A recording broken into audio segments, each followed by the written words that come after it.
Bueno, muy buenos días. Muchas gracias por atender a esta invitación. Este es un espacio que desde el Grupo de Investigación de Sistemas y Servicios de Salud de la Escuela de Salud Pública estamos generando. Es, digamos, una serie de seminarios que es como un ciclo de conferencias alrededor de cómo innovamos en investigación. Creo que es una apuesta también mundial que nos está, digamos, retando a que no podemos quedarnos en investigaciones que no responden a las necesidades reales de las poblaciones en función a sus necesidades. Entonces, pues quiero agradecerle a mi compañera, a mi amiga, a mi colega Lina María García Zapata por estar aquí con nosotros abriendo este ciclo, en donde hoy, como les digo, de pronto no estamos muchas personas, pero estamos los grandes personas. Entonces, quisiera que de verdad este ciclo de conferencias cada vez tuviera más participantes y que, como les decía ahorita, de manera informal a mis compañeros, podamos vernos a la cara y podamos entender que si trabajamos colaborativamente, pues todo puede ser mucho mejor y puede tener mejores resultados. El perfil de Lina María ella es doctora en salud de la Universidad del Valle, magíster en epidemiología de la Universidad del Valle, especialista en administración de la Universidad del Valle, odontóloga de la Universidad Nacional de Colombia y es profesora de la Escuela de Odontología. Así que muchas gracias, Lina María, y bueno, esperemos que este espacio sea muy productivo y gracias a los que han venido hasta acá, hasta la escuela, y a los que están conectados. Ay, perdón, mi nombre es María Fernanda Tovar, para los que no me conocen. Gracias. Bueno, muchas gracias a ti por la invitación y a las personas que nos están acompañando el día de hoy. Estamos revisando que se escuche y se vea bien. Por favor, quienes están conectados me confirman si ya están escuchando y si están viendo la presentación. Quiero saludar también a los compañeros que están conectados, Julio César, y a las demás personas que nos van a acompañar en este espacio. Para mí realmente es una oportunidad maravillosa por ser un tema de muchas potencialidades para la salud pública,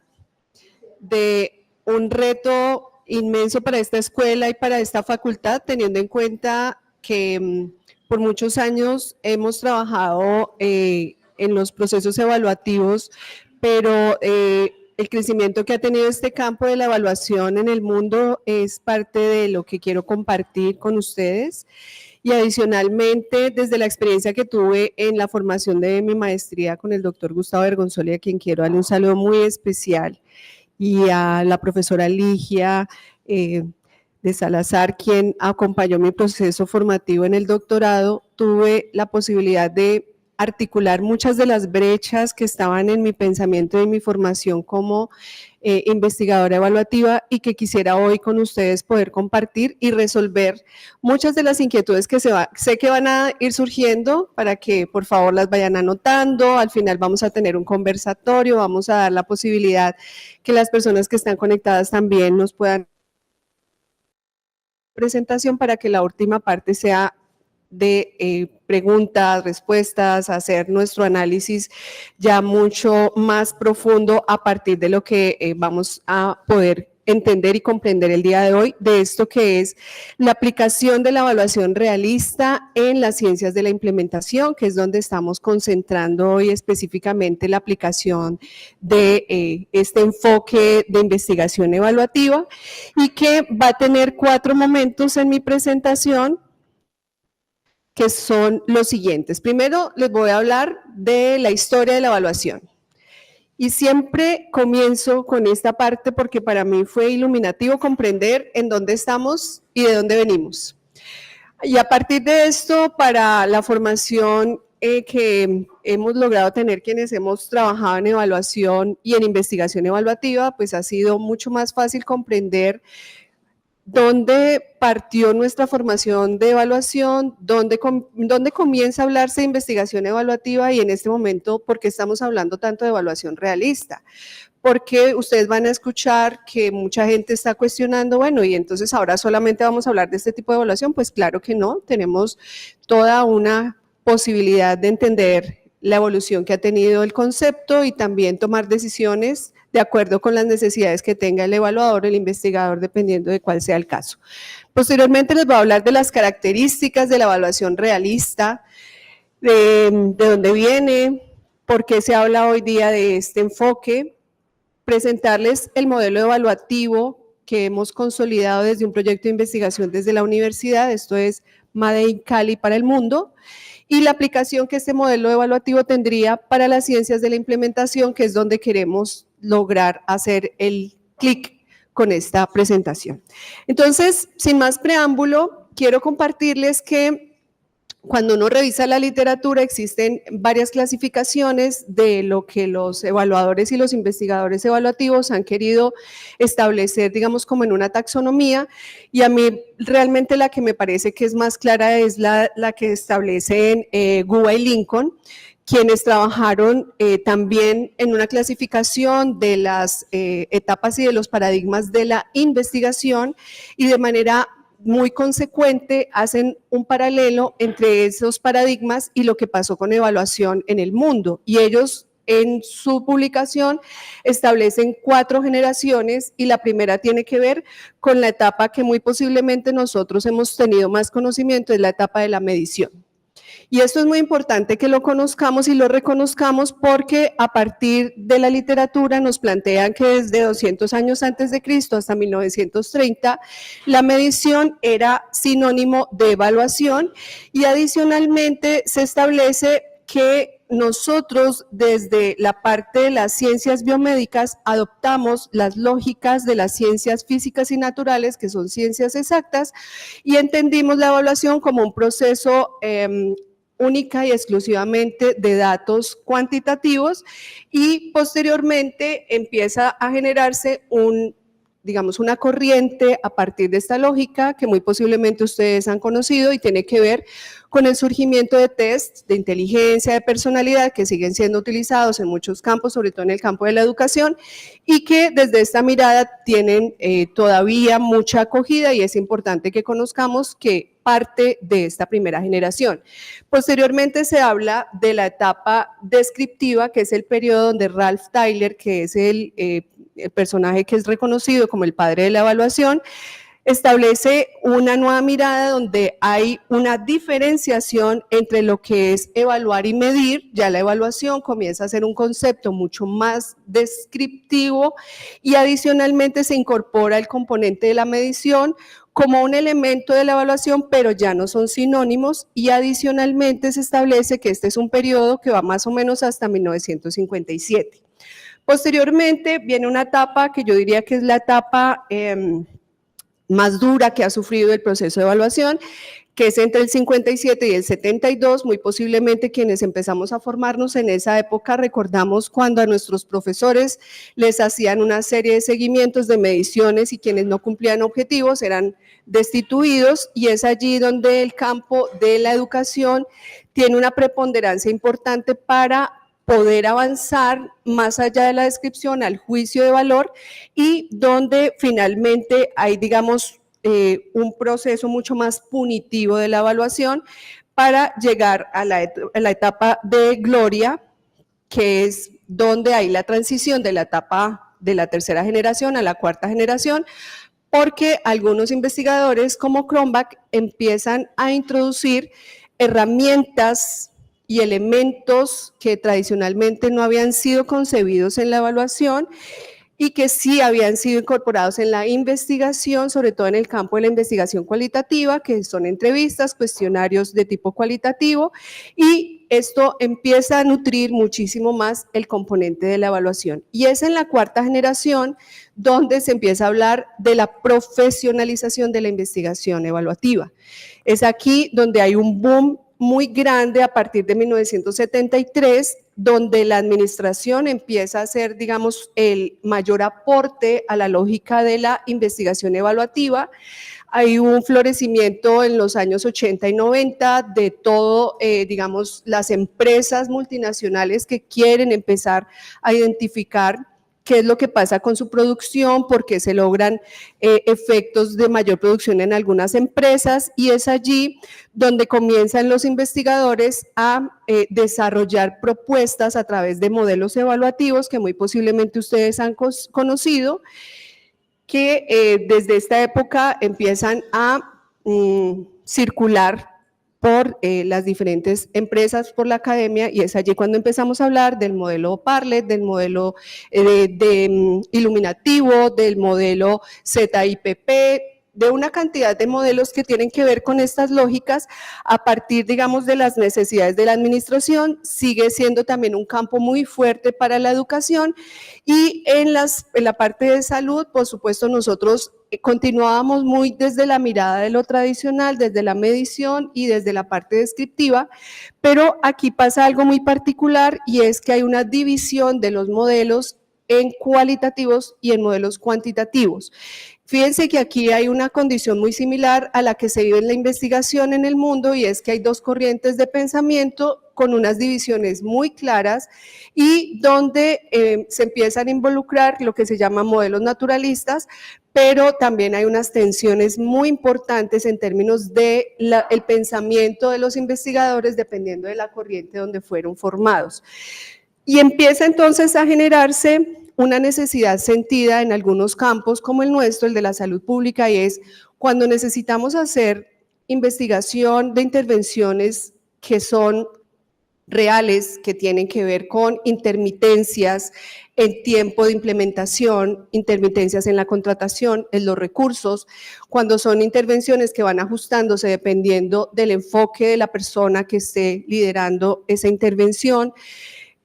Ese tipo, digamos, de condiciones que vivimos tradicionalmente quienes hemos trabajado en salud pública no podían ser evaluadas como tradicionalmente nos habíamos, digamos,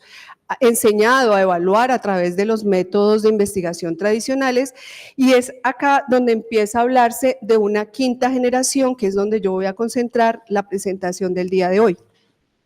Hay una investigación que presentan en el 2018 Brussels y Buregueira, donde ellos proponen que a partir de la experiencia que se ha tenido desde 1997 hasta ahora se hable de la generación de la evaluación realista. De hecho, en este momento estamos terminando de hacer la traducción del primer libro que empezó a hablar de este concepto, que es el libro de Pawson y Tyler, que se llama Evaluación Realista. Es un libro que tiene, digamos, una consolidación de mucha de la información teórica de dónde nace, y básicamente a partir de este momento de 1997 se empieza a hacer toda una, digamos, un cuestionamiento y una nueva apuesta para disertar en términos de lo que había sido la investigación y la evaluación en diferentes campos, pero con una fortaleza importante, y es como les voy a mostrar, el mayor desarrollo y los mayores aportes en este campo se han hecho en el campo de la salud y específicamente en medicina y en enfermería. Y básicamente lo que se plantea acá es hacer una integración de lo que había sido el concepto de evaluación para poder responder a un tema que muy posiblemente nosotros hemos leído en muchos artículos, y es responder a qué es lo que hace que se produzca el cambio en una intervención. Y básicamente esto tiene que ver con la caja negra, que es lo que nos hemos cuestionado muchas veces cuando hemos hecho estudios de tipo epidemiológico, donde tenemos unos resultados muy contundentes y donde la causalidad desde la lógica epidemiológica puede ser, digamos, muy clara, pero a la hora de poder entender qué fue lo que hizo que generó el cambio, no tenemos cómo dar cuenta de eso. Entonces, básicamente, este tipo de enfoque lo que busca es primero darle la lógica de mundo real a lo social.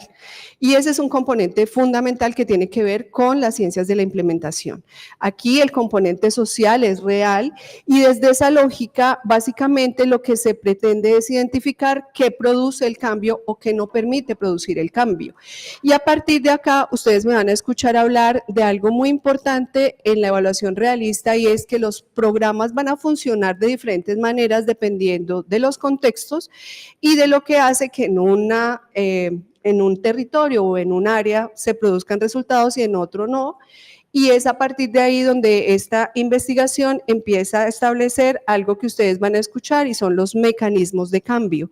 Y básicamente esos mecanismos de cambio tienen que ver con los razonamientos que tenemos los seres humanos frente a la capacidad de tomar decisiones ante una condición, ante una capacitación, ante una propuesta, y que tiene que ver básicamente con unas lógicas, bien sean individuales o institucionales, que el investigador va a tener la posibilidad de identificar a partir del entendimiento de por qué algunas personas deciden aceptarlo, asumirlo y otras no. Entonces, fíjense que aquí entra a jugar un papel muy importante la decisión y el razonamiento de los individuos y adicionalmente cómo esos contextos donde están estos individuos y estas instituciones tienen un rol importantísimo en la explicación del fenómeno y a partir de esto ustedes van a ver siempre este iceberg que tiene una gran ventaja y es entiende el proceso cuantitativo desde lo que habitualmente hemos trabajado,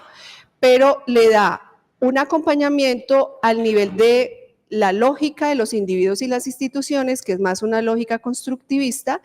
y lo que hace es armonizar toda esta información en una lógica realista. Y para comprender esto es que yo voy a presentarles lo que viene a continuación. Cuando me decía María Fernanda que cómo lograríamos entonces darle sentido a la evaluación realista con las ciencias de la implementación, pues tiene muchas lógicas porque las ciencias de la implementación lo que está buscando es identificar qué sucede en entornos reales frente a implementación de intervenciones,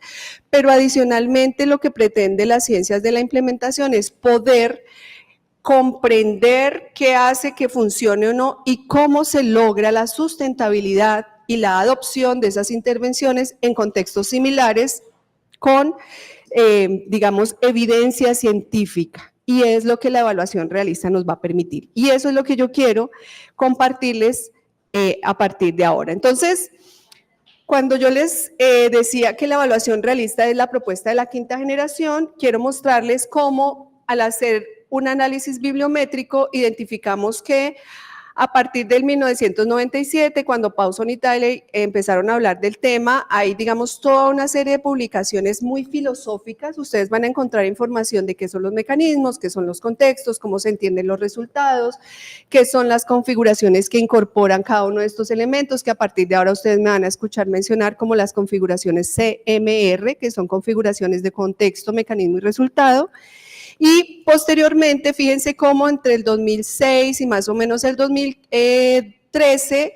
empieza a aumentar el número de publicaciones, pero es a partir ya del 2018 donde hay un pico en las publicaciones y básicamente lo que vamos a encontrar en la literatura son apuestas ya investigativas, protocolos, formas, diferentes apuestas que se han hecho en el mundo y básicamente, como vemos acá, hay una persona que integra todos estos proyectos de investigación y estos grupos que se llama Ana Manzano.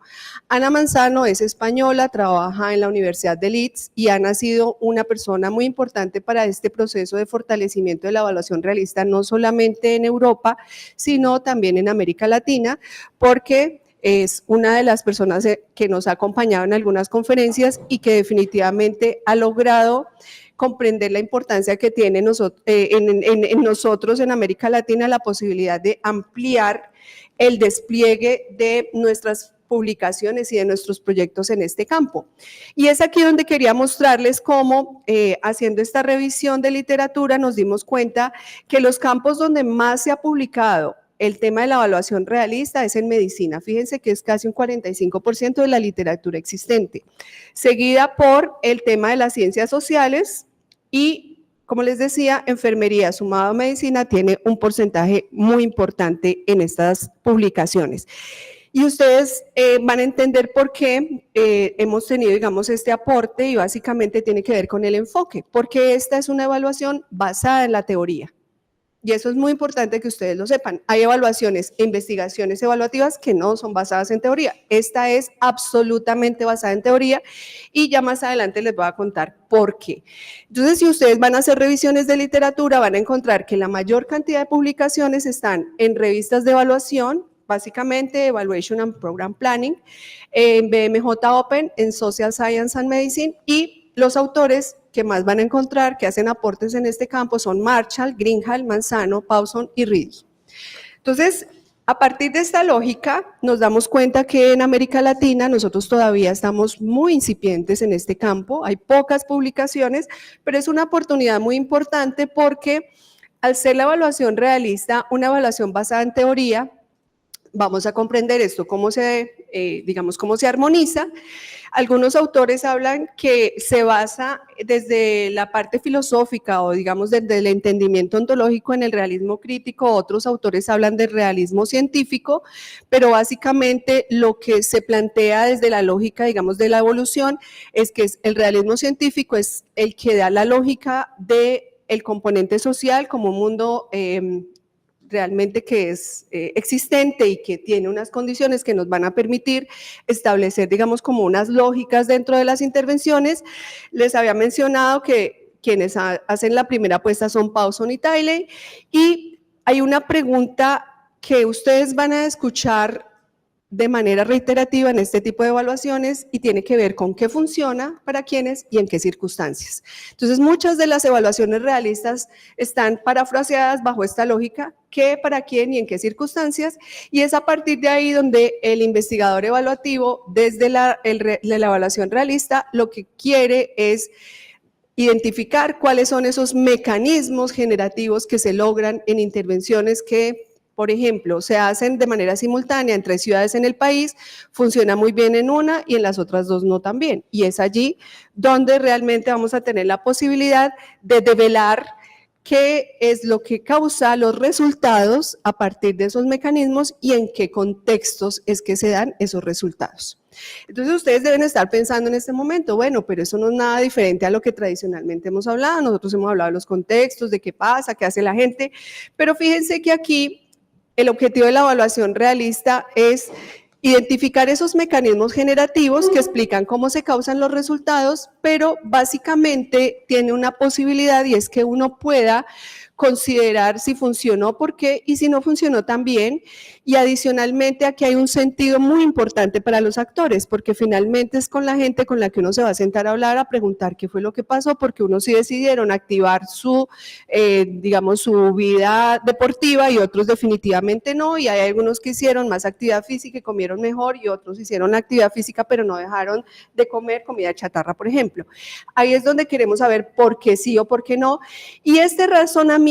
definitivamente tiene mucho que ver con el contexto y con la respuesta que generan los recursos en un espacio o en un, digamos, en una lógica territorial bajo unos resultados que queremos establecer. Entonces, este es el diagrama que ustedes van a encontrar en gran cantidad de las publicaciones, donde básicamente lo que se dice es, bueno, yo tengo unos recursos,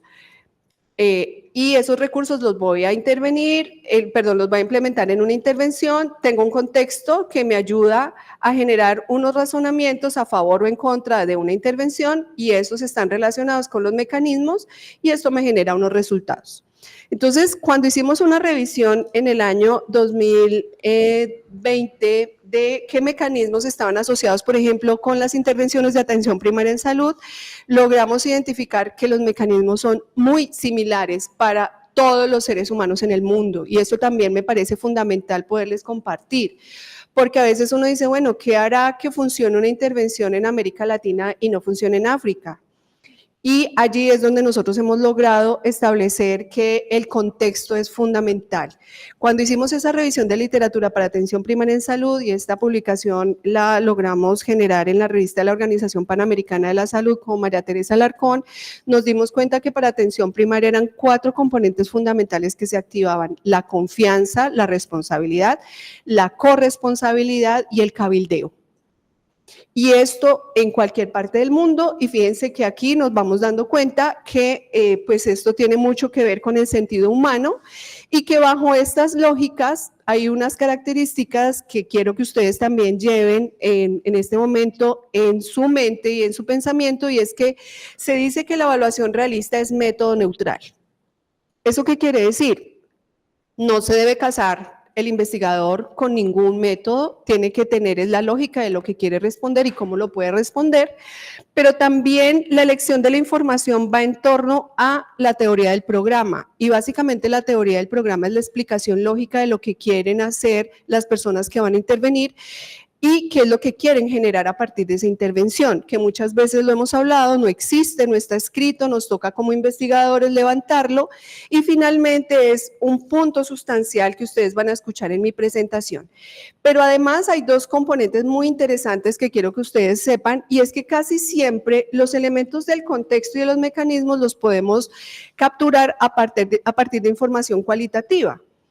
Y esto no necesariamente requiere de un diseño cualitativo per se, es decir, aquí lo que necesitamos es identificar la gente que piensa, cómo estaba,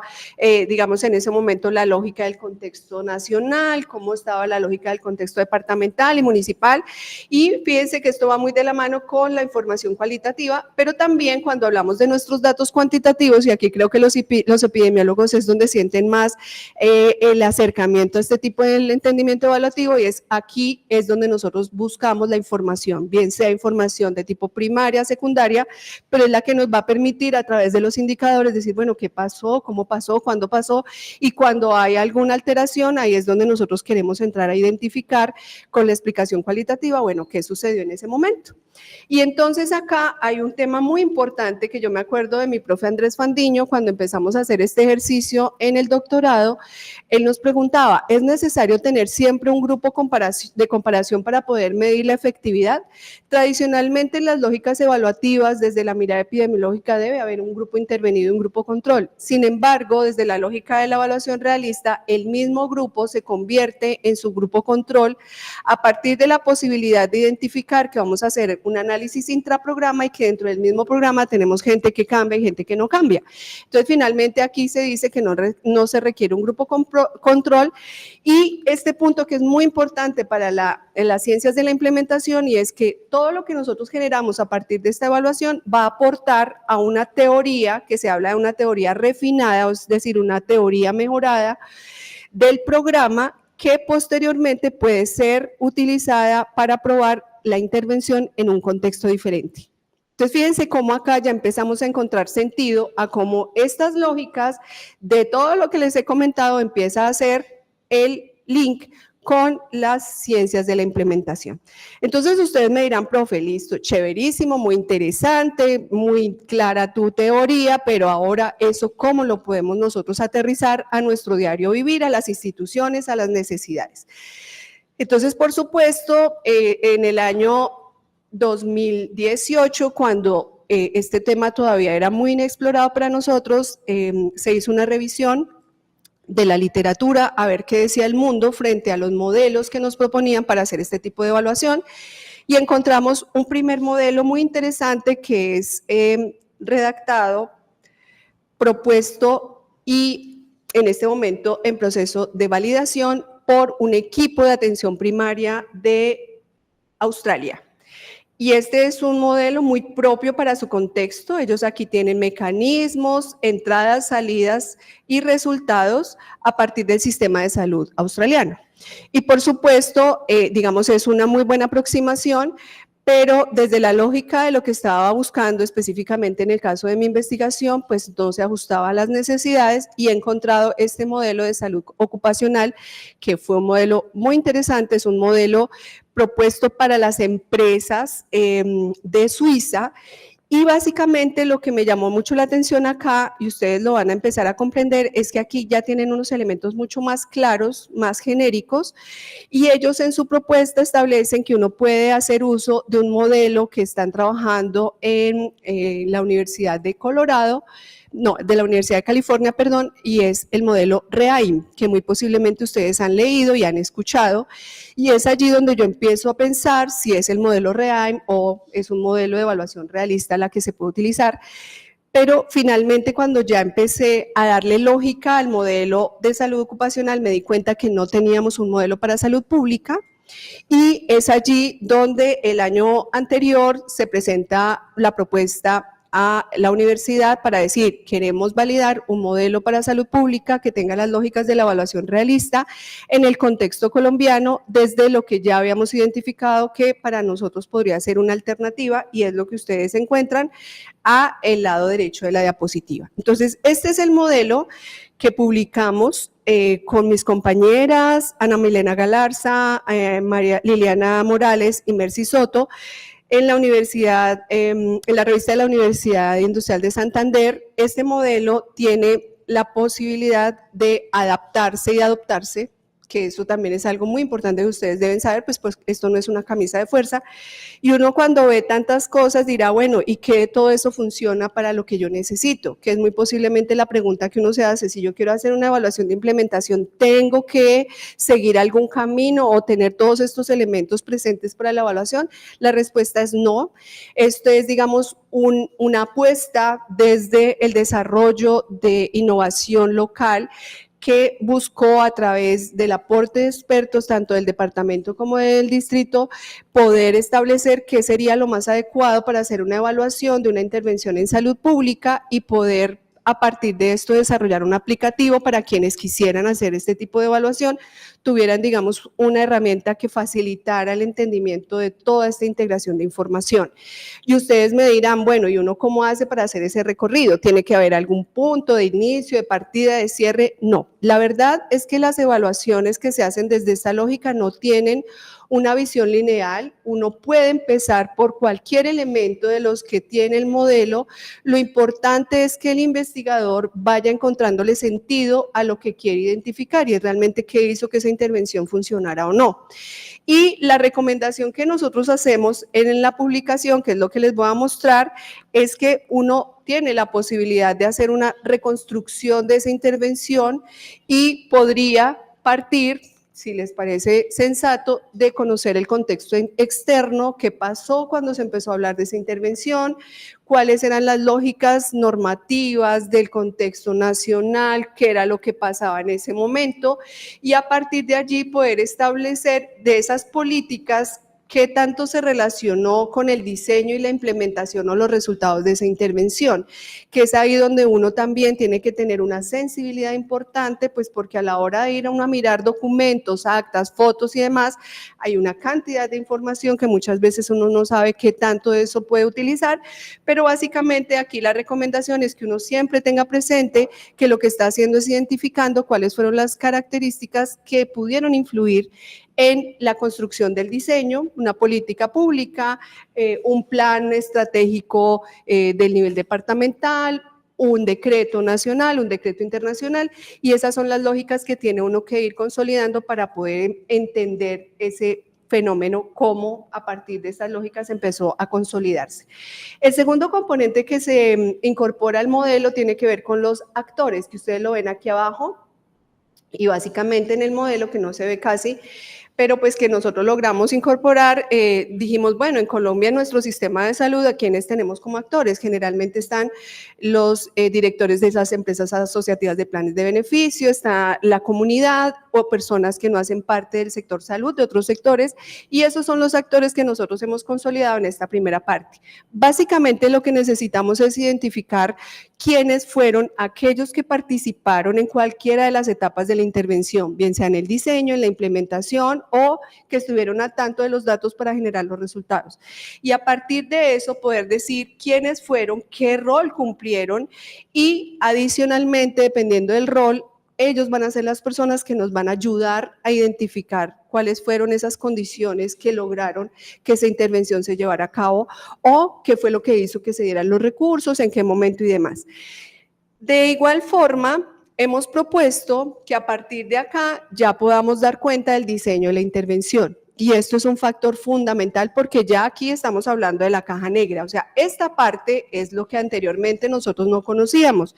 Y desde la lógica del diseño de la intervención, ustedes se van a encontrar que habitualmente tenemos documentos que hablan del plan, del proyecto, de la política, pero hay un tema muy importante que yo les decía inicialmente y es la teoría a partir de la cual se diseña la intervención. Entonces ustedes me van a decir, bueno, nosotros empezamos a hablar de la teoría de los determinantes sociales, que fue la que se empezó a hablar desde el 2005, Michael Marmot, nosotros nos adoptamos esta política y además esta teoría fue la que, perfecto, esa es la teoría inicial y tenemos entonces que darle sentido a esa intervención que fue planteada a partir de esa teoría, cómo se justificó, qué se iba a hacer, qué objetivos, qué actividades y qué resultados. Entonces, fíjense que aquí tenemos un punto fundamental y tiene que ver con las lógicas ideales de la intervención. no, es que hace 10 años, entonces la secretaria departamental nos dijo que íbamos a hacer esto y que se iba a llamar este proyecto tal y y empezamos a hacerlo así. Y ese fue el primer punto de partida. Entonces, aquí tenemos la intervención ideal, cómo se concibió,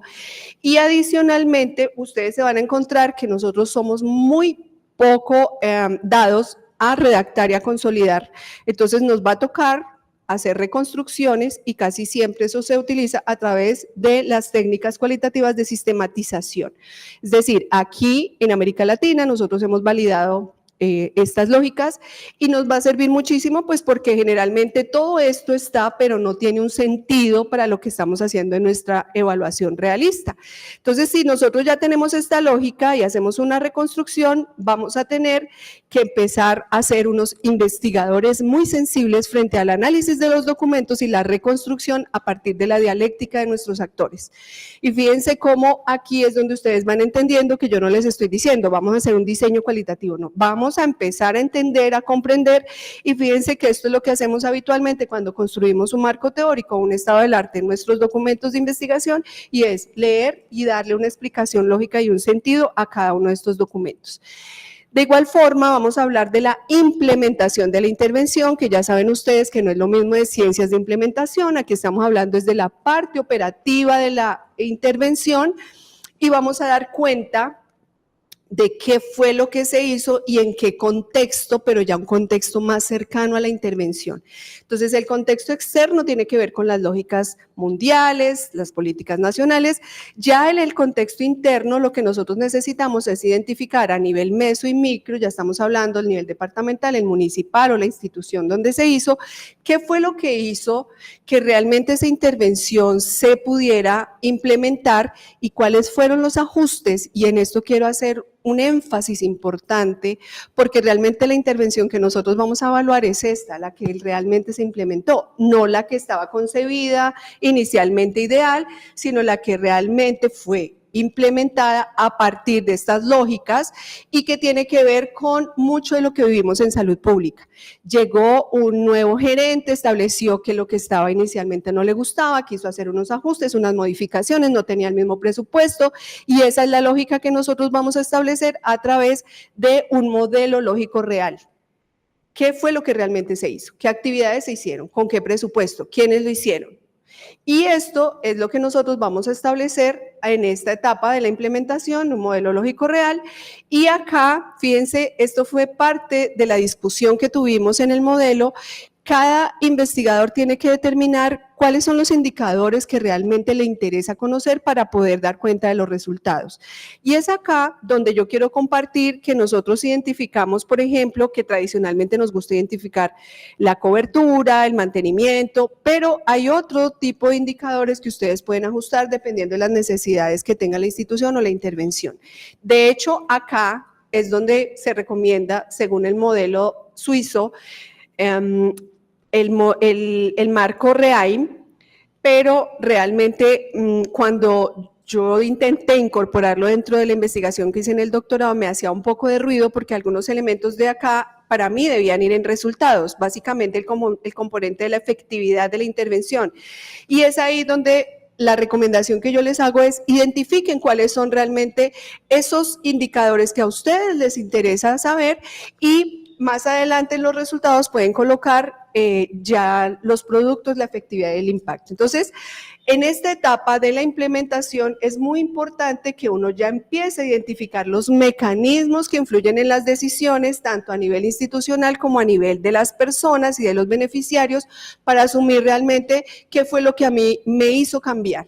Es que mire, a mí me parece que ese entrenador de aerorrumba era muy interesante, era guapo, era una persona que nos ayudaba a estar en forma, empezamos a ver que bajamos de peso, entonces el entrenador fue lo que a mí me hizo que yo siguiera en mi actividad física.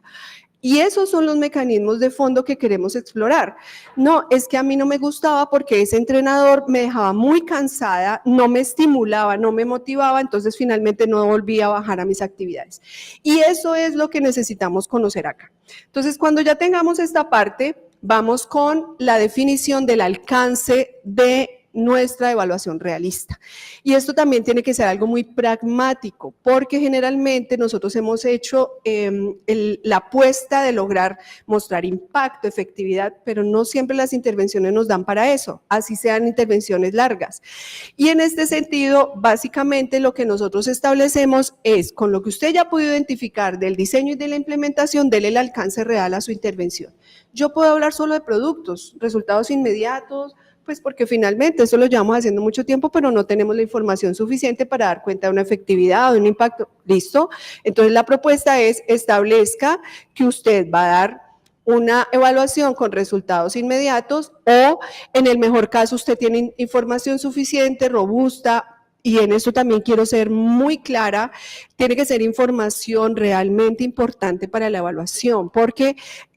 como les decía, esto exige una calidad en la información y en el análisis muy fuerte para poder ya empezar a dar evidencia de lo que vamos a hacer en términos de las configuraciones CMR. Y también se establece que puede hacer evaluación de impacto, dando, digamos, un mayor alcance a la evaluación y adicionalmente esta parte se logra a partir de información de fuentes primarias o secundarias, como ya les había dicho, de tipo cuantitativo. Entonces, aquí es donde generalmente ustedes van a encontrar en las propuestas de investigación de este tipo, los diseños de antes y después o análisis de cohortes, de la lógica que cada investigador le quiera dar, porque básicamente aquí lo que necesitamos es ver cuáles son los resultados y adicionalmente entramos en el punto más sensible de este tipo de enfoque y es las configuraciones CMR. ¿Qué son estas configuraciones? Son aquellas lógicas que nos dan sentido a los resultados y que nos incorporan los elementos de los mecanismos y del contexto para poder establecer las explicaciones, digamos, con sentido y llegar al punto final que tiene que ver con la investigación evaluativa, no con la evaluación. La investigación evaluativa dice que a partir de estas lógicas nosotros vamos a poder refinar la teoría del programa y probar posteriormente en un contexto diferente, que es la lógica de las ciencias de la implementación. Entonces, fíjense que a partir de lo que me preguntaban, ¿cómo aplica esta lógica de la evaluación realista a las ciencias de la implementación? Tiene que ver básicamente con que yo estoy dándole sentido a una intervención, dando unas explicaciones loables y dando unas lógicas generativas para poder decir que voy a refinar una teoría del programa a partir de estas lógicas y puedo establecer una explicación loable de lo que sucedió con esa intervención. Entonces ustedes me imagino que se estarán preguntando, ¿y cómo hago yo para armonizar toda esa información? Entonces la última parte de mi presentación tiene que ver con cómo se analiza la información en el enfoque realista, que es lo último que les voy a contar. Desde el punto de vista lógico, no hay una secuencia lineal y se los he mencionado porque se habla, digamos, de intervenciones complejas que tienen mucha información, que son desordenadas, pero que en el fondo lo que buscan es generar un resultado específico frente a una apuesta de una intervención. Entonces, básicamente, los datos se van a organizar en relación con dos componentes: la teoría inicial del programa y con las explicaciones que le vamos a dar a los resultados con las configuraciones del contexto, mecanismo y resultado. Eso es lo que básicamente vamos a hacer en esta evaluación.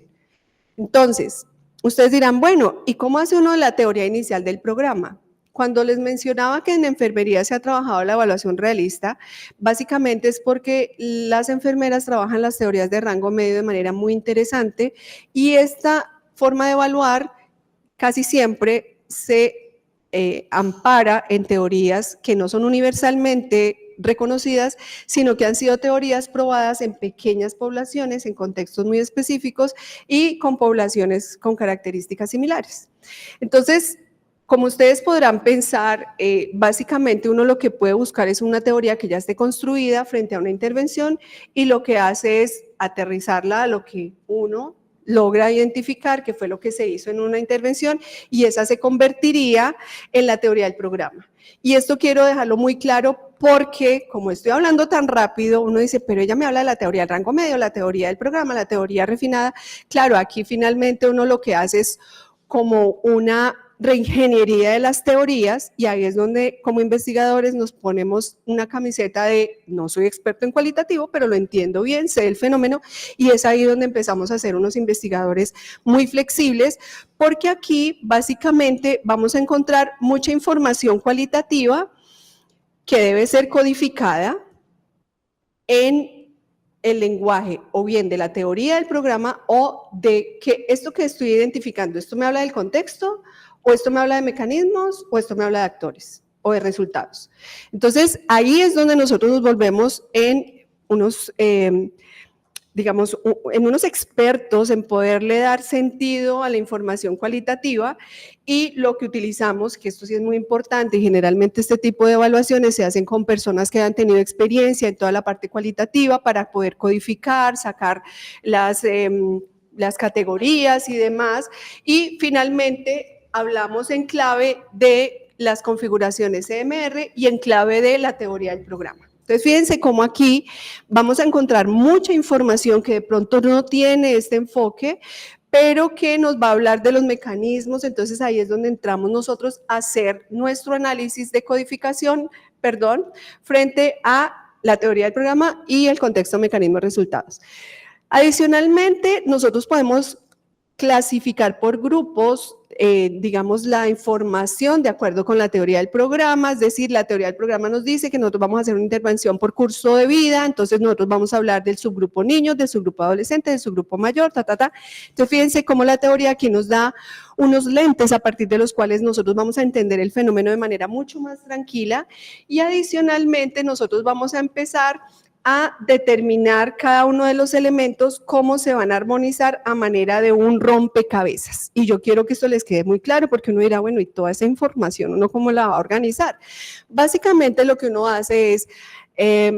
organizarse desde lo lógico que tiene toda esta información, y lo que yo puedo hacer es empezar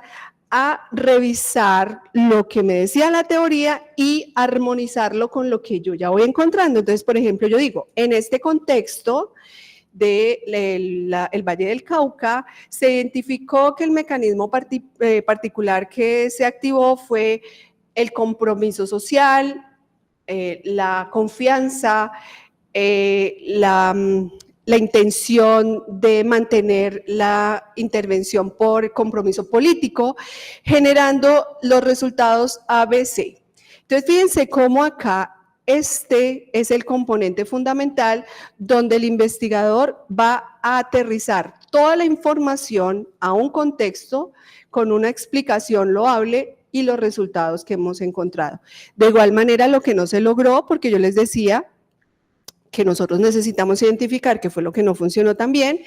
y se busca determinar cuáles de estas explicaciones ofrecen, digamos, una lógica más sólida y plausible para los resultados obtenidos. Y es allí donde realmente este tipo de evaluación nos va a permitir poder comparar esa explicación que yo le estoy dando a esa intervención en mi contexto con la teoría inicial y poder modificar esa teoría a partir de esto que yo ya estoy encontrando. Entonces, como sé que ustedes van a decirme, profe, no entendí muchas cosas, pues yo sé, porque finalmente les estoy hablando en 40 minutos lo que se logró dentro de la lógica explicativa durante más o menos 5 años, darle una explicación loable. Aquí les dejo una literatura que les puede servir en términos de reconstrucción de teorías del programa, la construcción de teorías realistas, desarrollo de teoría basada en los cambios de comportamiento y demás, que va a ser, digamos, un aporte para lo que ustedes espero que queden muy motivados a hacer de aquí en adelante. Entonces, termino mi presentación con esta diapositiva y me gustaría entrar a la sesión de preguntas. Muchas gracias.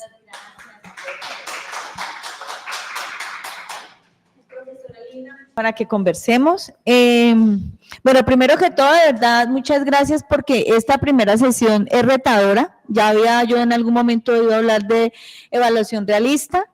te comenté que había quedado con muchas inquietudes y todavía tengo allí en mi cuaderno varias inquietudes, pero me gustaría darle paso primero a los compañeros que están en el aula y a los que están conectados sobre qué preguntas tienen alrededor de la presentación que nos hace la profe, que en verdad, Linita, o sea, es bueno que te sientes, para que conversemos sentados. ¿Les escucho? Sí. Preguntas, inquietudes. Muy bien, buenos días, gracias, profesora. Bueno, me parece una sesión muy interesante. Me animé a venir porque me interesa mucho el tema de evaluación de intervenciones, además porque es que las intervenciones terminan teniendo una complejidad que uno necesita tener un panorama muy amplio para comprender y efectivamente resumir la evaluación de una intervención al tema de si la efectividad a partir de puros indicadores, pues, digamos, lo deja uno con un sinsabor porque lo deja sin saber, sin comprender muchas cosas. Me parece una aproximación interesante y la pregunta grande que tengo es, bueno, ¿cómo se armoniza esta propuesta de evaluación realista con otras aproximaciones que nos hablan, por ejemplo, de comprender toda esta complejidad a partir de preguntas de evaluación de coherencia, de pertinencia, de logros, de procesos? Por ejemplo, pues, y lo traigo porque he trabajado fuertemente con un marco teórico que propone esta comprensión amplia, que es el de Potvin y Habich. Y entonces ellos dicen, efectivamente, usted tiene que arrancar por entender la coherencia con la que se diseñó una intervención y la pertinencia de esa intervención para abordar, pues, una circunstancia en una población. Y a partir de allí, pues, entonces ya se vienen las preguntas de procesos, de resultados, de posibles impactos. Allí también, pues, salen como asuntos de preguntarse la fidelidad de la intervención en términos de cómo se diseñó y cómo se implementó, que fue algo que usted trajo aquí en su presentación. Entonces, ¿esto se considera que puede ser un enfoque complementario o esto es un enfoque diferente? ¿O cómo los armonizamos, no? Porque además, pues es frecuente que cuando uno se encuentra de necesidades de evaluar intervenciones, pues salgan estas cosas, ¿no? Evalúele la coherencia, evalúele la pertinencia. Entonces, estos enfoques, ¿cómo hablan? Es un poco mi pregunta. Muchas gracias por tu pregunta. Lo primero es que cuando leemos a Potvin y a Habich, su postura es de evaluación no basada en teoría, y ese es uno de los primeros puntos que quiero resaltarte, porque la evaluación realista siempre está en función de la teoría. Y hay dos caminos en esta lógica epistemológica. Cuando Potvin nos hace la recomendación de las lógicas de coherencia, fidelidad y demás, son muy afines con el modelo en el componente que te decía de la implementación,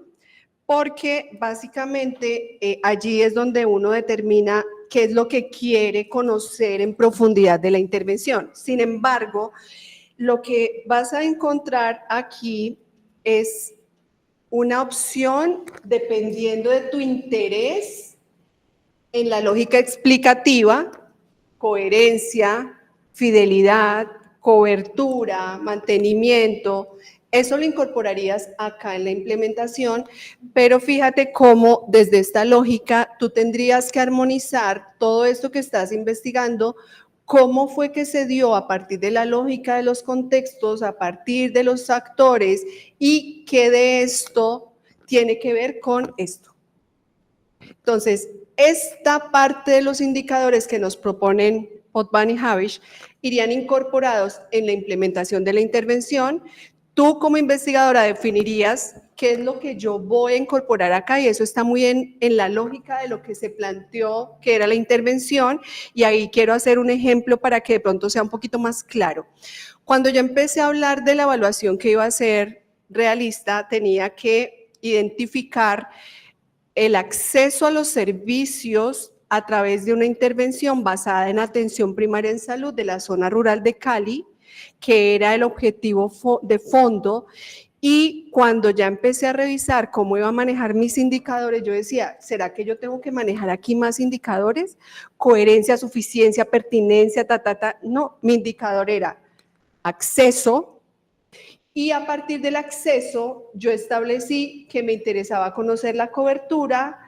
y el mantenimiento de la intervención, pero fui yo quien definió eso. Entonces, uno con este modelo lo que puede hacer es adaptar eso que requiere frente a su intervención, pero dándole una lógica frente a una teoría que te establece que era lo que se quería lograr. Y en el ejemplo que te estoy dando, partí de lo que se estableció inicialmente en la intervención, que era atención primaria en salud basada en Alma Ata, pero finalmente lo que se hizo fue una adaptación porque no todos esos elementos que me establecía Alma Ata fueron los que se implementaron. Ejemplo, el trabajo intersectorial no fue una característica de esa intervención y yo lo declaré en la evaluación.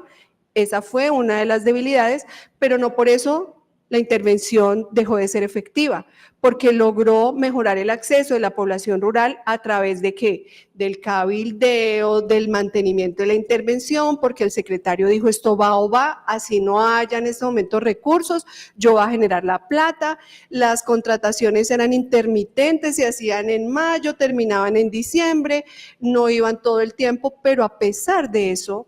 el acceso a los servicios se vio directamente reflejado por la intervención. ¿Qué no funcionaba, por ejemplo? Que eso fue también parte de lo que me permitió este tipo de abordaje. No funcionaba la continuidad de la atención, es decir, las personas que eran visitadas en casa tenían mejor acceso a la puerta de entrada del sistema, a la atención primaria, pero no pasaban a la resolución de los problemas, en este caso, por ejemplo, de salud bucodental. Llegaban a atención bucal preventiva, teníamos un aumento de la cantidad de personas que accedían, pero cuando estas personas ya iban a hacerse el tratamiento para la parte periodontal, la parte de caries y la parte de cirugía, no había agenda, entonces ahí la intervención no funcionaba. Y fíjate que ahí es donde, desde la lógica teórica, lo que me decía PS era algo maravilloso, muy bonito, pero en este contexto, bajo estas circunstancias, la parte del trabajo intersectorial no funcionó. Lo que sí funcionó fue que el secretario de Salud mantuvo la intervención por 10 años, que se generaron recursos para la contratación, así no fueran permanentes, que se hacían las visitas en las casas de la zona rural, y etcétera, etcétera. Entonces, ahí es donde tú logras incorporar eso que me estás preguntando y va mi última parte de la respuesta.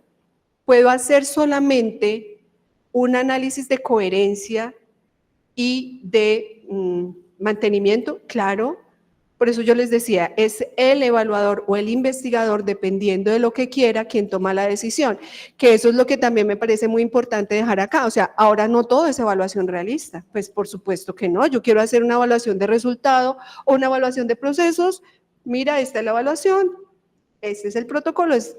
Lo que pasa es que esto sí requiere tiempo, recursos, una lógica investigativa, y además el deseo de enfrentarse con situaciones, por ejemplo, manejar una teoría, que eso no es tan fácil, y que quienes no se han expuesto a estas lógicas, pues dirán, no, yo eso no sé, pues para eso es un trabajo que pueda hacerse de manera multidisciplinaria. ¿Listo? Con gusto. Ok. En primer lugar, pues felicitaciones a la doctora Lina María García porque es una excelente presentación, muy provocadora para la discusión, y efectivamente en esa línea, yo quería, antes de hacer una pregunta, hacer un comentario en este sentido. Hay, digamos, una metodología que se llama marco lógico, que algunos le atribuyen al Banco Mundial, pero otros a la Agencia de Cooperación Técnica de Alemania, la GTZ, en el cual el primer paso de esa metodología es el análisis de los actores. Porque, digamos, el poder que tengan los actores determinan en un momento dado si su intervención va a ser posible o no va a ser posible, porque tienen poder, tienen un poder para facilitar que se dé la intervención o un poder para limitar esa intervención, dependiendo de los intereses. Y creo que ahí juega un papel muy importante el componente cualitativo de ese análisis del poder. El otro punto que quería traer es que hay una publicación de Mosley y Chan de 1948. Yo la tengo por si hay interés, tendría que buscarla. Ellos hicieron un análisis sobre la mortalidad infantil y materna en Asia en ese año. años anteriores, pero lo publicaron en el 48. Y encontraron algo bien interesante que está escrito en ese libro, y es que los resultados de una intervención no dependen exclusivamente de la intervención, sino de otras intervenciones que se estén dando ahí y que uno, aún que no lo sepa, que la esté ignorando, están teniendo un efecto. Entonces, a mí me pareció, yo sé que en 45 minutos es muy difícil decir todo lo que han trabajado en los últimos 5 años, pero creo que hay que hacer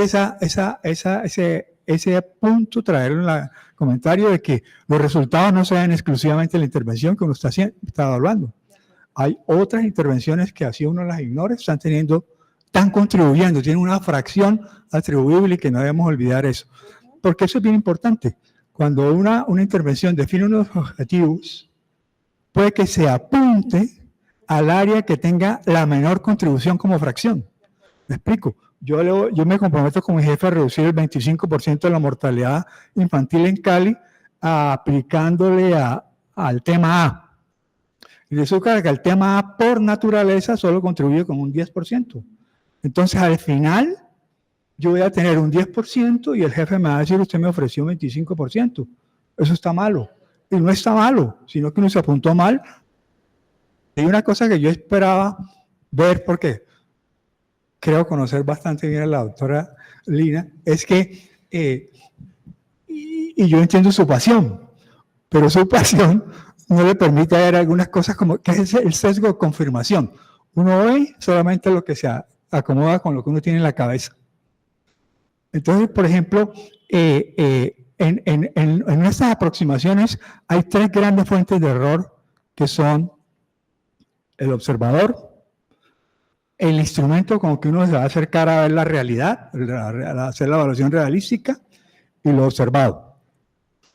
Y entonces yo del instrumento de evaluación realística no vi sino fortalezas, no vi ninguna debilidad durante la presentación, y eso para mí es imposible. Para mí es imposible. Entonces yo creo que hay que, en aras de la academia, que hay que mostrar los pros y los contras, todo, porque todo tiene pros y todo tiene contras. Es imposible que sea impoluto. Eso sería una cosa divina, del otro mundo. Y ya la doctora Lina lo habló muy bien. El observador, el acercamiento depende de la lógica que tenga y la dialéctica que tenga el investigador. El investigador decide tomar hace unas decisiones para ver algunas cosas que le interesan, y eso está perfectamente entendible. Pero hay que tener en cuenta es el instrumento que usa para hacer ese acercamiento y cuáles son sus fortalezas y cuáles son sus debilidades. Porque aún si uno puede tener malos resultados en la evaluación de una intervención, no por la intervención per se, sino por el instrumento que utilice. Ah, qué pena, profe. Sí, no, le sumo a lo que dice el profesor, que en esa partecita me parece interesante que pudiéramos también como academia debatir el tema del rol del investigador cuando tiene que enfrentar las limitaciones de la investigación, porque nosotros, digamos, tendemos a pensar que siempre que tenemos una hipótesis hay que probarla y siempre tiene que darnos el resultado esperado, pero resulta que cuesta mucho presentar una investigación cuando los resultados no son los esperados y donde hay que cuestionar cómo fue planteada la investigación o si la investigación realmente tuvo toda la posibilidad en su formulación de considerar todos esos aspectos que pueden llegar a ser limitantes para poder obtener los resultados. Entonces, me parece que allí sería esa parte que te conversa el profesor, es interesante. Y solo para terminar mi intervención, para darle oportunidad al resto de los... Es que, volviendo al estudio de Mosley y Chan, ellos encontraron que en promedio, voy a estudiar varios países de Asia, en promedio, la mayor contribución en la reducción de la mortalidad infantil no está dada por los servicios, que era 17%, sino por la educación de la niña, que era 25%. Entonces, eso es lo que decía. Así como hay una interacción de los factores, y los epidemiólogos conocen muy bien esa interacción, hay una interacción ecológica de las intervenciones. Y entonces esos impactos no son puros, es una mezcla de varias intervenciones que están jugando socialmente en ese momento y que depende mucho de la decisión política, va a hacer que uno predomine sobre otros por los flujos de recursos, pero que eso es parte y me parece una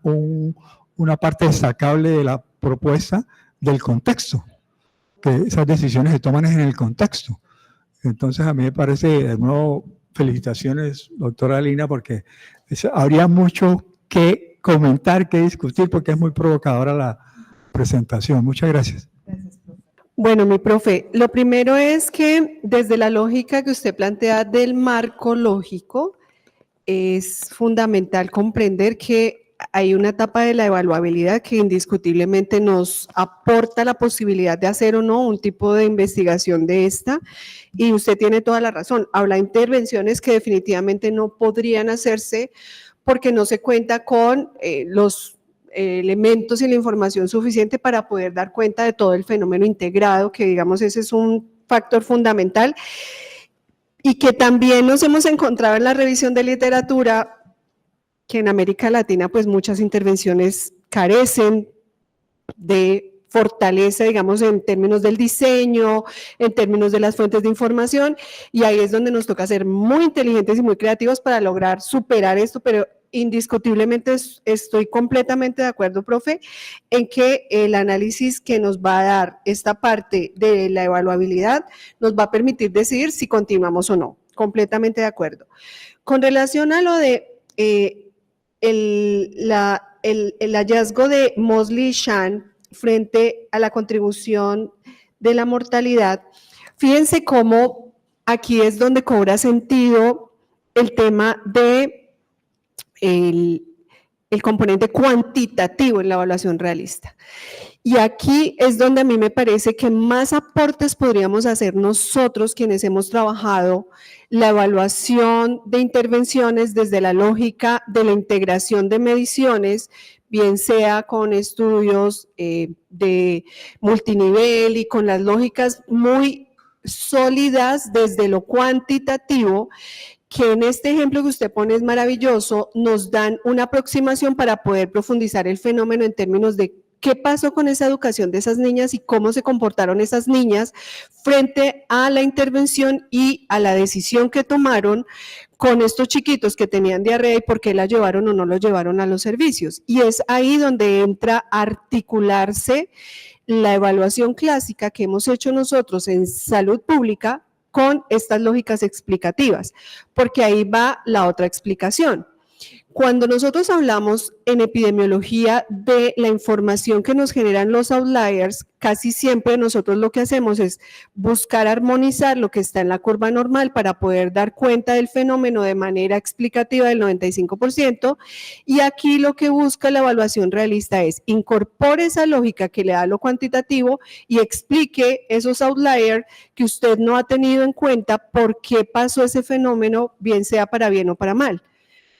El Z alfa medios a la derecha o el Z alfa medios a la izquierda, eso es lo que a usted le va a permitir comprender mucho más esa parte que la investigación cuantitativa no le permite. Entonces, allí es donde los sesgos entran en gran medida a armonizarse con la mirada, porque lo que quiere esta forma de entender el fenómeno es incorporar lo cuantitativo y lo cualitativo para dar una explicación integrativa. Y es por eso que habitualmente uno no encuentra aquí explicación de sesgos del observador, del observado y demás, porque los instrumentos no son instrumentos únicos, sino son fuentes de información diversas que se armonizan para poder explicar el fenómeno en las configuraciones CMR. Y ahí es donde ustedes estarán preguntando, ¿y eso cómo se hace? Y aquí les quiero contar una anécdota que a mí me sirvió muchísimo en el momento en que iba a hacer esta parte porque no la conocía, y es que desde la lógica deductiva que tenemos nosotros en el campo de la salud, generalmente el pensamiento es más fácil del resultado hacia el mecanismo y hacia el contexto. Para mí fue mucho más fácil generar unas matrices empezando por los resultados cuantitativos, y como epidemióloga yo dije, bueno, el acceso mejor se dio en este contexto del hormiguero. ¿Qué pasó allí? Resulta que en el hormiguero, cuando ya entramos a mirar los datos, el mayor resultado se obtuvo en el 2018 y en el 2019.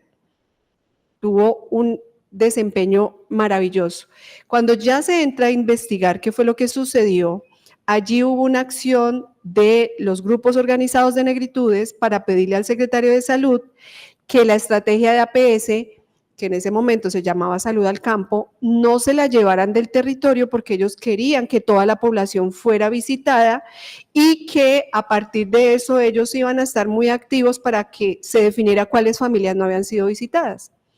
Y la estrategia inicialmente decía, vamos a contratar la visita a 100 casas y nos vamos para el otro territorio, que eso era lo que había pasado tradicionalmente. En El Hormiguero decidieron pedirle al secretario y el secretario dijo, listo, vamos a hacerlo así. Fueron 2 años y allí fue el mejor resultado. Entonces no fue la intervención en sí misma, sino fue todo el proceso que se dio para mantener la intervención y a partir de allí ellos exigían que los médicos, las enfermeras y los odontólogos no fueran solamente 2 veces a la semana como tradicionalmente se hacía, sino que los mantuvieran allí para que la gente que era visitada pudiera ser atendida. Entonces, fíjense cómo hay unos mecanismos adicionales a la intervención que fueron los que logramos nosotros rescatar, explicar, decir que ese era el resultado específicamente en ese contexto y que eso mismo no había pasado ni en el Carmelo, ni había pasado en la Buitrera, porque allí pasaron cosas distintas, los resultados fueron diferentes, menos efectivos desde la lógica numérica, pero cuando ya entramos a explicar qué había pasado, ahí fue donde logramos dar una lógica explicativa al asunto. Entonces, la pregunta del sesgo es muy importante porque finalmente las fuentes de información cuantitativa sí tienen que ser claras, robustas, explicar cuáles fueron esas fuentes y ahí es donde la investigación clásica cuantitativa tiene una gran oportunidad porque las fuentes de información secundarias casi siempre están incompletas o han sido sesgadas y ahí es donde a mí me parece que nosotros tendríamos la posibilidad desde la experiencia que tiene esta escuela de poder dar unos elementos cuantitativos más robustos, porque cuando ustedes vayan a mirar la literatura, generalmente son evaluaciones cuantitativas de las de menos evidencia, estudios antes y después, o estudios después, cierto análisis muy blandos en términos de la información y que creo que eso es parte de lo que nosotros podríamos dar la impronta desde el trabajo que estamos haciendo aquí en la Universidad del Valle para fortalecer lo que la evaluación realista está haciendo. Frente a los otros temas, profe, las debilidades son muchas, muchísimas, porque finalmente se dice que esta, si bien es una forma de entender los fenómenos de manera integrativa,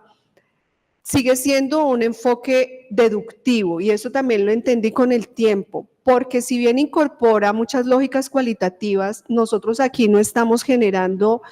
información que se genera a partir de una experiencia específica. Estamos partiendo de una teoría y la aterrizamos a una experiencia, que es lo que vamos a buscar en la evaluación de las ciencias de implementación, y volvemos a la teoría para poder hacer, digamos, como un ajuste. Y eso hace que por eso este tipo de evaluación sea muy aterrizada al campo de la salud, pues porque es la forma como pensamos y como entendemos el mundo. Pero sin embargo, esto implica que es costoso, a veces no es tan fácil de hacer, y yo les iba a contar la experiencia que me olvidó cuando se iba a hacer la armonización de esta información. Yo iba donde una experta cubana, llega la pandemia y bueno, allí fue donde dije, tengo que buscar la forma de armonizar todo esto y me sirvió muchísimo la lógica investigativa de lo que se hace, digamos, en las investigaciones policíacas, de poder ubicar en términos de las líneas de tiempo, lógicas explicativas bajo líneas, digamos, de conducción y poder darle sentido a lo cuantitativo, pero desde una mirada mucho más redactada, porque no es el dato per se, sino el resultado, cómo se interpreta desde esa lógica. Entonces terminan siendo unas explicaciones retóricas, pero con una lógica de una teoría, que es lo que implica que realmente uno acá se enfrenta, digamos, a otro tipo de información que habitualmente no ha manejado y que eso, digamos, implica que haya un equipo de trabajo que armonice. Lo tercero es el tiempo, porque el tiempo que le tiene que dedicar uno a esto es bastante, tiene que hacer un ejercicio de retroducción, y que la retroducción es ir y volver sobre la misma información para poder entender y llegar como a una saturación del entendimiento del fenómeno, pero eso solamente se lo da a uno el tiempo que le dedique a todos los datos que tiene, porque ustedes se imaginarán que la cantidad de información es infinita. Y adicionalmente, yo sí creo que nosotros tenemos que empezar a generar una evidencia muy local, porque lo que hay es información de otros continentes y creo que tenemos una riqueza muy grande en América Latina de las intervenciones que hacemos en salud pública. Y eso me parece que es, digamos, también un tema que debe quedar de esta presentación,